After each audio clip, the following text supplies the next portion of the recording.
We are about 30 minutes away from a curfew in Grand Rapids. City leaders taking several steps to try and prevent this from happening again. Last night, hours of rioting, windows shattered, businesses looted, police cars torched. News 8's Joe LaFurgey attended today's virtual press conference with city leaders. Joe, some new safety rules in place and a stern warning for anyone who breaks them. Tell us about that. Yeah, Sue, the mayor declaring a state of emergency here in Grand Rapids, and this gives you an idea of what that state of emergency looks like. We're on Ottawa between Lion and Pearl, and as you can see, the city has placed a dump truck along with barricades here at the Ottawa-Lion intersection. We're seeing that throughout intersections in the downtown. If you look down to Pearl, you see more barricades.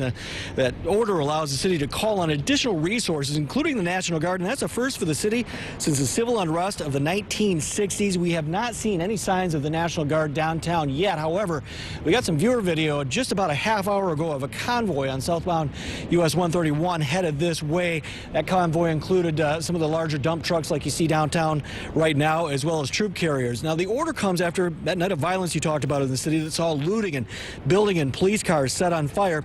The curfew runs 7 tonight until 5 in the morning for the next 2 days. City Manager Mark Washington with a strong warning for those who may decide to violate the curfew. And I can't express enough how what happened last night is totally unacceptable and will not be tolerated.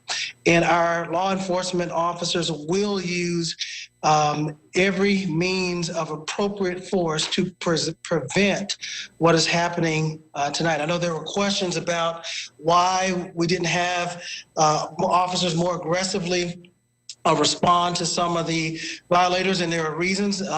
Last night, one of the first places we were not prepared for the march, the police department headquarters was under attack. The entryways of both, people were trying to compromise the department and replicate what was being done in other cities, and we would not allow that to happen. That took a tremendous amount of resources, but we still had other officers deployed throughout the downtown area.